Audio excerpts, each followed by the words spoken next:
Ashlan and I are in St. Thomas, investigating the massive treasure that went down with Jean Hamelin's pirate ship, La Trompeuse. Treasure hunter and diver Sean Lockman has taken us to the wreck site of the second ship, the Trinity, that went down alongside her. And it looks like Sean has dropped us right on top of a debris field. Got a hit?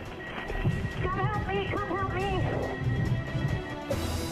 It's a small, round ball. It's a musket ball. It's remarkable that this musket ball looks just as good as it did 300+ years ago, and could perhaps be the type of ammunition fired by the gun we saw at the Pirate Museum. Take a look at that. There's been a large deck nail. If nails, there would have been thousands of them. They would have used to hold the wood together. Unbelievable. This is why Sean continues to return to this site. Each time a cruise ship passes, it reveals a whole new treasure trove of artifacts. I'm getting ready over here, Philippe. What have you got? Some sort of a small weight line or something to drop in the water. Now take a look at this. The back of a spoon. Pirates tend to eat too. There's pirate ships swimming around here. Winter. It's amazing. These are parts of the Trinity. The Trompeuse has to be by. Though we are on the Trinity, the debris field could be a square mile wide. And with so many centuries of changes in the seafloor, La Trompeuse could be on top of the Trinity or miles away. Make some noise, please. We hadn't even heard that, so we were actually watching that for. Oh, is that your first? Yeah, that was the first time we got to hear our voiceover. With our over voices that, in it. Over Yeah. that. Was that a pretty clip. accurate recreation of the vibe down there? Were you guys, like, that's what it was like? You Well, I mean, captured we it? were really speaking underwater, so there's definitely. But you haven't heard it, like, all together. The VO part of it. Yeah. So I was like, oh, that's pretty cool. That's pretty cool. Yeah. Welcome, guys. Thank you so much for being Thank here. you. Congrats on this show. I was saying backstage, it is it's really exciting. It's a really fun show. I got a chance to see the first 2 episodes. We're gonna get into it. I have a lot of questions. But first, how are you guys doing? Just having a good time? Having a good day? great. Yeah. We're really Doing all excited right? about this coming Yeah. out on Sunday, so we're kind of Yep. working up to all of that. And you know, it's one of those things that you spend months creating something like this, and then you know, it's really exciting to finally birth it to the world in a way and Yeah. have it be, you know, on air and get everybody's responses. For And sure. I lived in imagine- New York for 4 years, so it's always nice to come 4 back years. to New York, yep, and hang out, and I get back into my New York sensibility. Yeah. Like now I'm like walking down the street, I'm not smiling. Just on my mission. Focusing. Yeah, Philippe's Have a like, whoa, purpose. New York Ashlan. Ashlan was an NBC page. So. Yeah, that was my Oh, first no job. way. out of- Did any of you out of watch college. 30 Rock? Yeah. Remember 30 Rock? Like Yeah. Kenneth with the blue blazer? That was your thing? That was Yeah, Ashlan. I still have that outfit, and it's No way. the ugliest outfit in the world. They Yeah. gave us one, and we had to wear it every single day. Figure that out. It got really smelly, but I still have mine. Yeah. How long were you a page over there? So you can only do it for a year. I did it for 8 months, and then I left to go get a job at Access Hollywood as a field producer. Very cool. Well, I was going to say, I imagine New York probably not one of the more exotic places that you guys have visited. But New York's pretty exotic. it has its places. It has its ways about it for sure. All right, so the first thing I want to start with, this is, actually I brought this up in the introduction, and I bring this up from time to time. Do me a favor, just real quick, say the name of your show real quick. I just want to see something. Go ahead, just say the name of your show. Oh yeah, I know what you're doing. Yeah. This has been a long debate. Caribbean Pirate Treasure. Caribbean.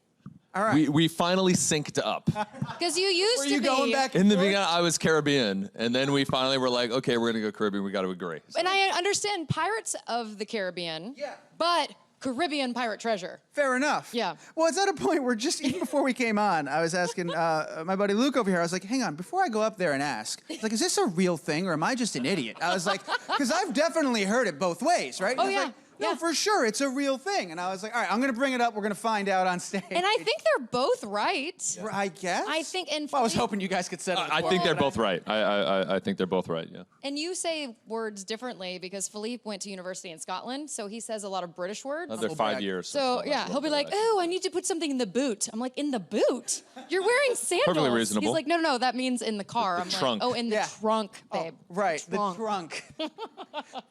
You say that wearing your NBC page coat, Yes, of course, because it exactly. In the exudes trunk, authority. babe. Yeah. Oh, definitely. Whenever she wants anything done around the house, she puts on the blazer. I'm like, yes, ma'am. Yeah, that's true. And my peacock pen. Very nice. So let's get into it. Let's talk about Caribbean pirate treasure. The first episode, we even got to see a little bit in the clip. I think a lot of people, myself included, sort of romanticize the idea of a sunken pirate ship, of like this massive structure, this ghostly, decaying thing underwater. When you guys, it looks nothing like that, of course. It's, for many, many years now, it's been disintegrated, pieces strewn all about. It's exhaustive. It's really intense. What drives you to do something like this, to be at the bottom of the ocean, combing, going through all endless, infinite scape? Certainly one word that comes to mind is Goonies, right? And we were talking about this a few weeks ago. We were like, we're kids of the 80s. We grew up with the Goonies, right? What a great movie. Everybody loves the Goonies. And so this is kind of like real life Goonies. Like, we're getting to go and search these histories and mysteries and answer questions, and getting to dive and looking for treasure. Yeah. Like you pointed out, one of the things that a lot of people don't realize is that wood disintegrates over time in the water. The worms eat it, the water, eats it away.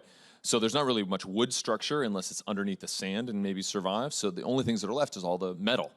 So cannons, really all the cool stuff is still around. And you'll see, deck screws or deck nails that'll be littered around the ground where the deck will have disintegrated. Just all the screws and the nails are still there. And I think some of the really interesting things that we've been able to find have been the everyday items. Finding a spoon that's 350 years old. To find a plate that, one of these pirate kings, ate off of. I mean, to see these things, to see pipes, to see buttons, it really does connect you with that history. Yeah. Because these things did happen over 300 years ago. But to be able to find it and to touch it really connects you with the past. It's actually crazy to think about what we do find, because you're thinking all these storms and all this other stuff has gone through for 300 years, and yet there's this little nook and cranny in a coral reef, and something's just been sitting there for 350 years. Yeah. Well, that's the thing that's so fascinating about it, right? Is that the ocean is, it's been moving consistently since the beginning of time. So here you have something, how can you ever be so sure this is from this ship or this is from that, Is there a way that you guys can, with somewhat certainty, say, this has got to be from La Trampouse or for whatever ship it may be or whatever you're looking for? That's true. That's kind of part of our journey, is trying to authenticate these wrecks, because a lot of times these ships are wrecking in really rough waters. Yeah.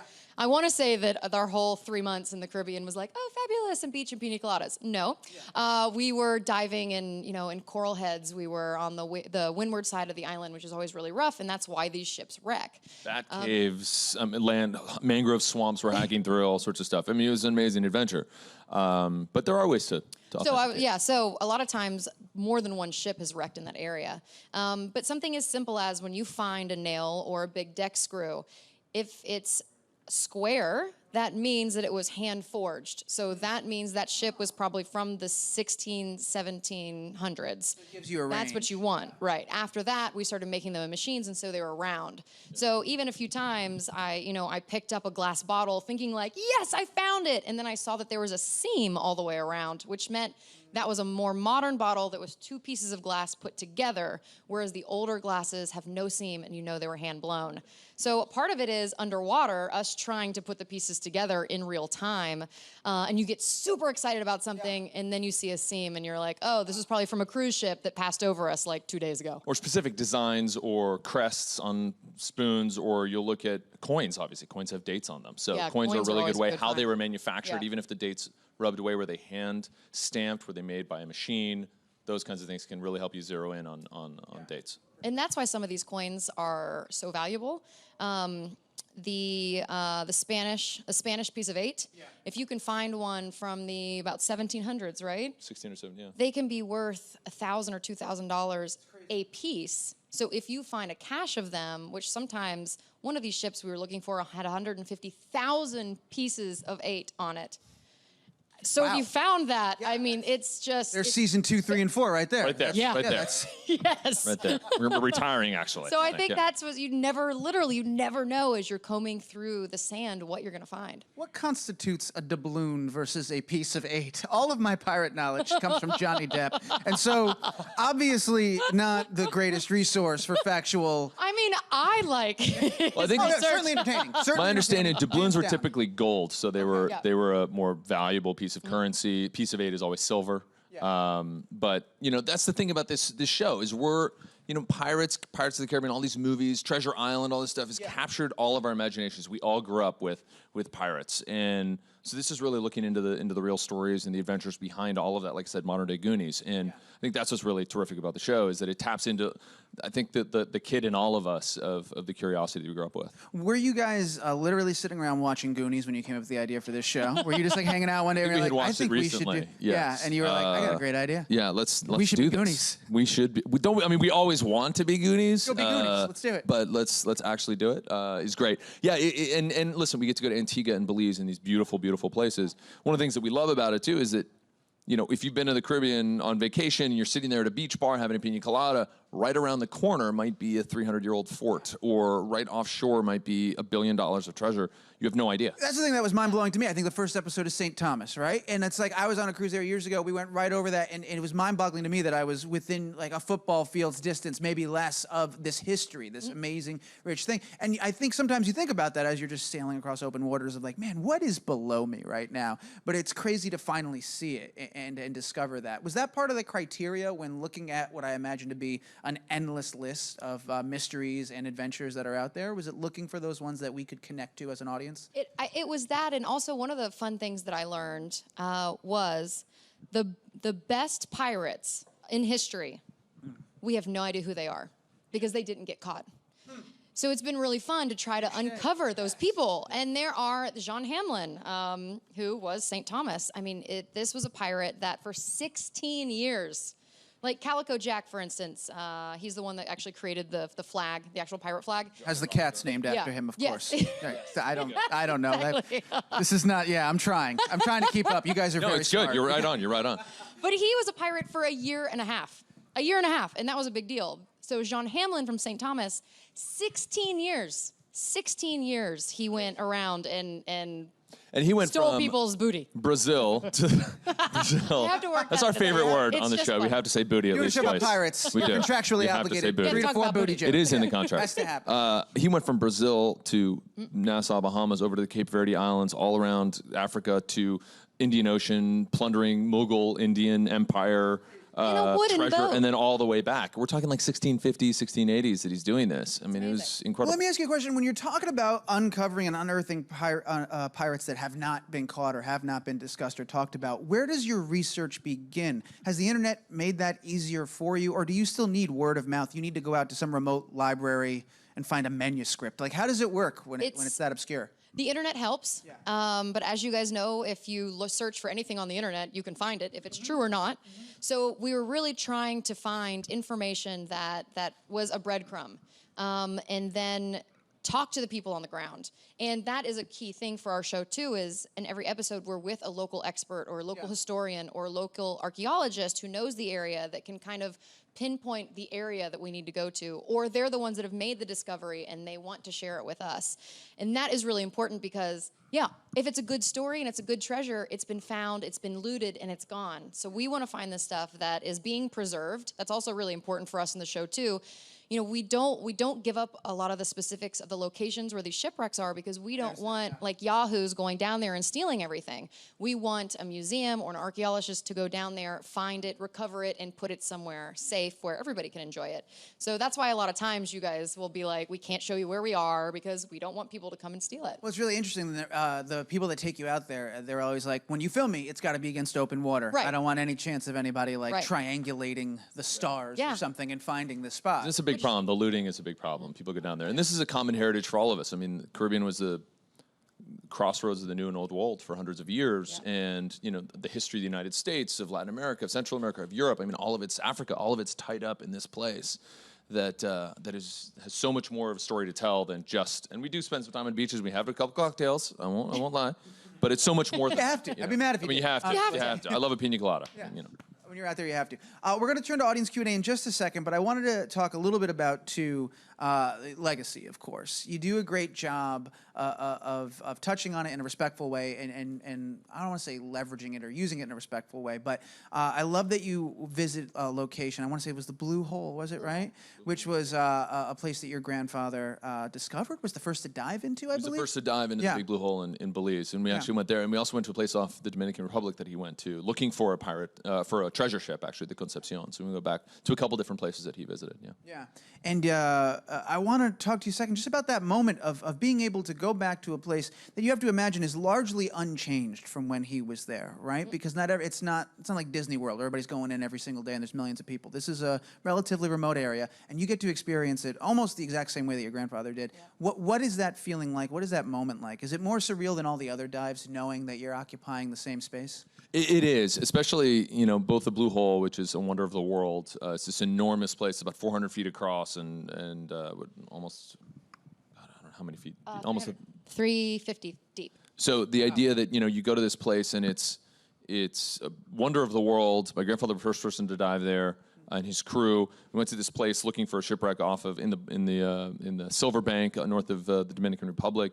There is something eerie about that, particularly in the Silver Bank, because one of the things that I used to find this location again was a map that he drew. And so we went into the water and everything was there when we finally found the wreck. It took 2 days, just like he drew it. And that was really eerie to be like, I grew up with these things, I saw these things, and here they are in front of us. And that's one of the things about my grandfather I love about this show is a lot of people think of my grandfather, Jacques Cousteau, as this environmental advocate and this great pioneer, and he was all those things. But he did spend time digging into mysteries. They went searching for Atlantis. They went looking for the Concepcion. I mean, he was a big kid at heart, too, and he loved these stories as much as the next guy. And he actually started and pioneered underwater archaeology in the Mediterranean. Pretty much the aquatic Indiana Jones. Absolutely, exactly. So this show is very much in that vein of adventure and asking questions and investigating mysteries. Yeah, We just want people to get excited to go out and explore their world and to come on this adventure with us. And a lot of people won't be able to ever get to the Caribbean and dive on these sites. So we hope that they come with us on this mission and learn something about the world, learn something about themselves, and you know what? Have a lot of fun. And I have to give some props, by the way, to the people that filmed our show, because it is beautiful. I mean, they did such a good job with filming it. It really does. It's just visually stunning. They do a great job. The show is gorgeous, but also too, I hope somebody does call out the camera crew, because when even like you watch a show like even like a Bear Grylls or something, it's like everything we're watching the host do, there's somebody doing it right behind them with a 40-pound camera on their back. It's like what Fred Astaire used to say about Ginger Rogers, right? He's like, you think what I do is hard, she's doing everything backwards. And that's the camera guy with a 30-pound camera on his shoulder, walking, doing it backwards, while he's trying to focus on us. So all those guys get a lot of props. So a lot of props to them for sure. It looks like it's time for audience Q&A. We're going to turn it over. I think we have some microphones in the crowd. First one's right here, front row. Hi, thank you so much for being here. I'm such a Travel Channel nerd, so I'm really, really excited for this. Yay! So I'm just wondering, you guys have probably seen so many cool things. What is your favorite diving destination and why? Ooh, okay, ours are going to be different, probably. Do you want it to be in the Caribbean or out of the Caribbean? Anywhere in the world. Go nuts. Ooh, okay. So I would say my favorite dive location. Oh, crap, I have two. Okay, no. Okay, fine. So I'm spinning it in my head. Guadalupe Island, which is right off the coast of Mexico. And that's where the great whites go during seal pupping season. And when Philippe and I first started dating, at the time I was a correspondent for E! News, and I was on the red carpet and always looking, fancy and pretty. And he asked me what I wanted for my 30th birthday. And I said, you know what? I want to go diving with great white sharks. The man almost fell off his chair. I was like, wow, I wasn't expecting that, but I can make that You're happen. like, and I can actually make that happen. You're covering the Oscars. I have nothing in that world, shark. but I actually know a guy that can get in the water with So we went, and it was the most special, fascinating, scary, but so cool. I mean, when you're in the water, in the cage, and an 18-foot female great white swims up to you to check you out because they have pupils, so they swim up because they're bored. If they eat a seal, they don't have to eat for like a week. So they're just like, doo-doo-doo. And they come and they scan you, and you have that moment. It is just a surreal experience. And at that point, we really realized that they were just, like most sharks, hanging out. So we sat on top of the cage, and they were just probably, 7 great whites all around us, just swimming around, and we were just hanging out with them. They weren't ominously circling the cage by any chance, just like... I would say one of, there's lots of amazing places, but I would go to one of my favorites was in Belize, was the aquarium dive that we did for this show. In the Blue Hole and around it, it's a protected area. So unfortunately, in some places there's been a lot of fishing and a lot of destruction to the coral, but here off Belize, I mean, you get in the water and it's a room like this just filled with fish. I mean, it's like the coral is everywhere and stingrays swimming by and eagle rays and big massive grouper that come right up in your face and are curious and looking at you. They want chin scratches. Yeah. Like seriously, the big groupers, they want chin They're scratches. fearless because there's nothing that eats them anymore, so they'll come right up to you. So I would say that the Around the Blue Hole in Belize is definitely one of my favorites. It's pretty amazing. 2 more questions. Next one is right over here. Hi, thank you for being here. When you're going out on a dive for this show, was it ever affected by the marine life? Like for how long you could stay out there or when you could or not go? We definitely got washed out a few times just because of weather.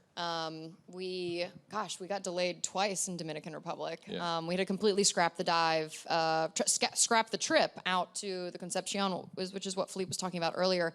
So I'd say the weather definitely had a handle on it.